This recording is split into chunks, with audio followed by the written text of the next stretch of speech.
Father's Day is a time for memories, gratitude, and sometimes reckoning. For Daniel Harper, it started with a single phone call that shattered everything he thought he knew about his childhood. This is the story of how one man went home for Father's Day and uncovered a truth so disturbing it was buried for decades.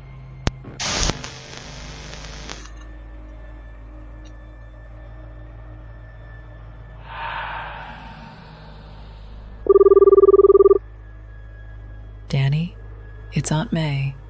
I know we haven't talked in a while, but I thought you should know.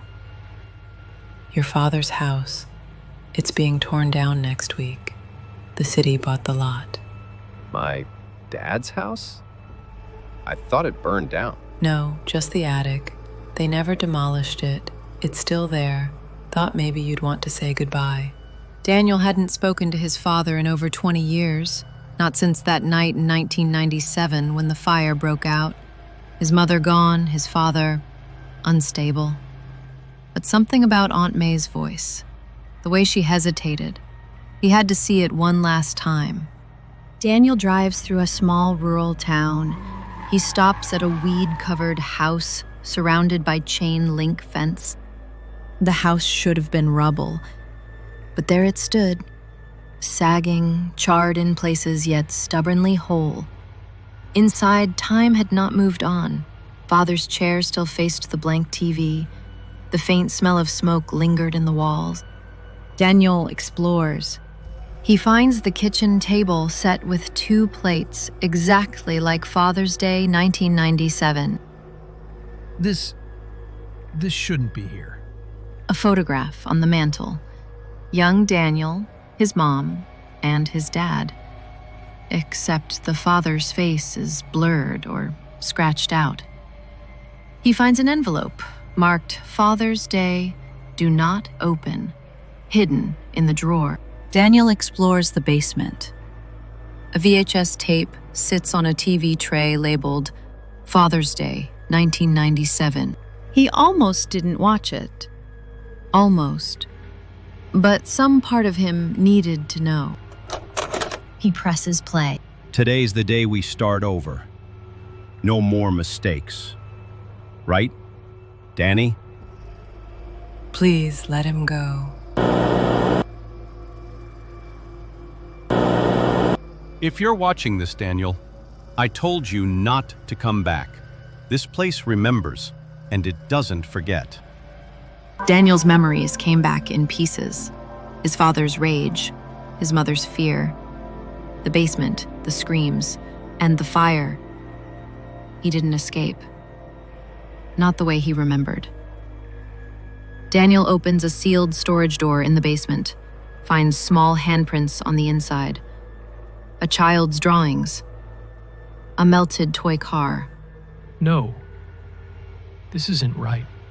He finds another VHS, one that wasn't labeled. He puts it in. My name is Evan. I live in the walls now. Mr. Harper says if I'm good, I can be his son. He says Daniel messed up, so now I get to be him. Daniel's face drops. Daniel wasn't an only child.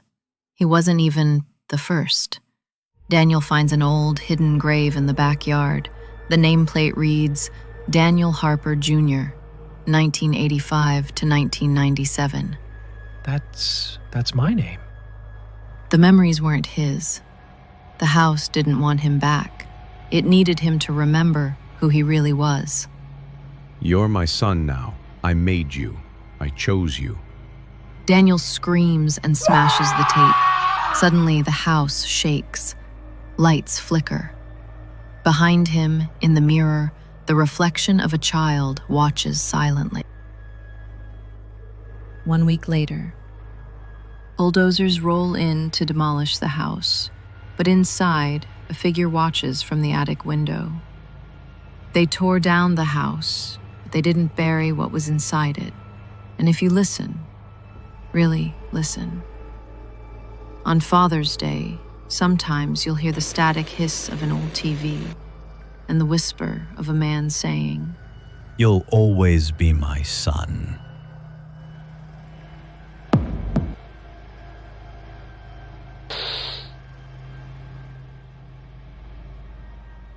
Father's Day is supposed to be a celebration, a day for gratitude and love. But for one family, it became a day they'll never forget.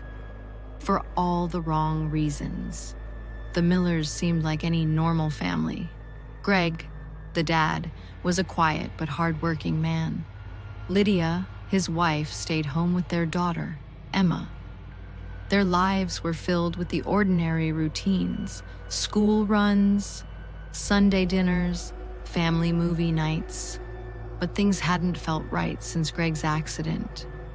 A year ago, Greg was nearly crushed in a construction site collapse.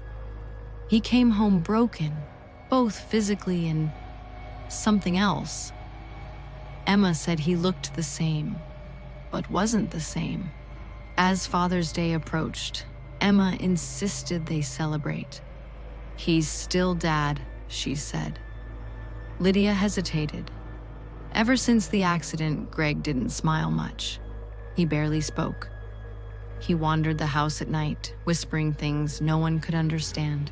Still, they made him a card, bought him a watch, cooked his favorite breakfast. Greg just sat there, silent, watching. That morning, he surprised them. He handed Emma an old dusty photo album and said, "This year, I want a memory."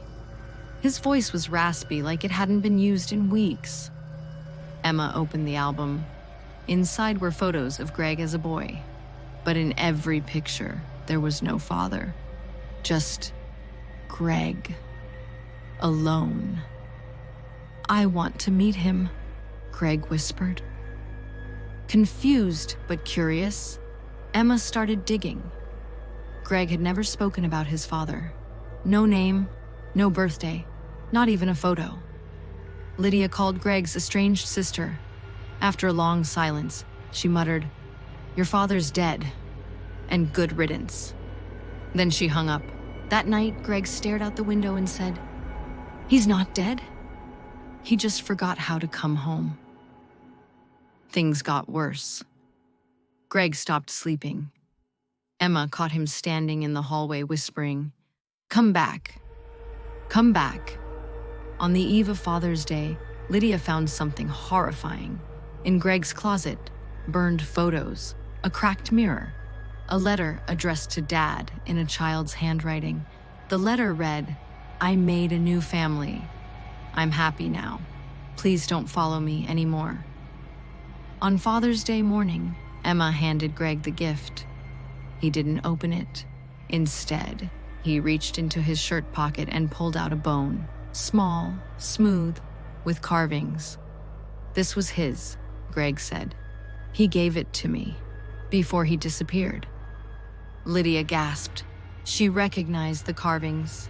It was a binding sigil, a symbol used in ancient rituals to trap spirits.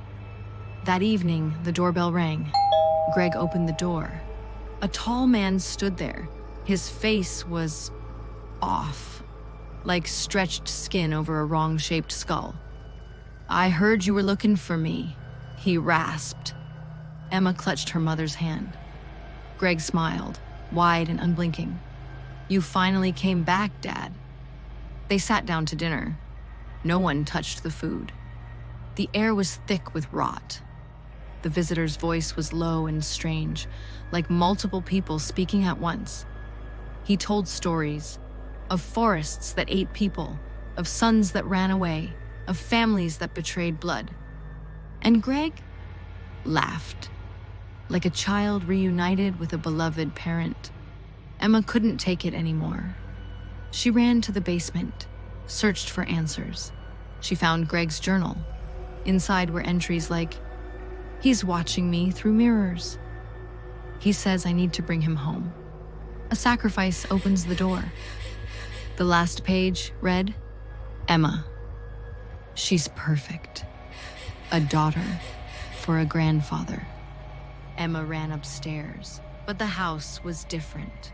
Longer hallways, walls pulsing. In the living room, Greg stood over the sigil. The visitor, his father, stood behind him. Greg held Emma's childhood doll, soaked in something dark. "This is your gift," he said. "He wants a granddaughter." Lydia screamed, rushing in with a knife, but it was too late. Emma woke up, in a different house, her room, her things.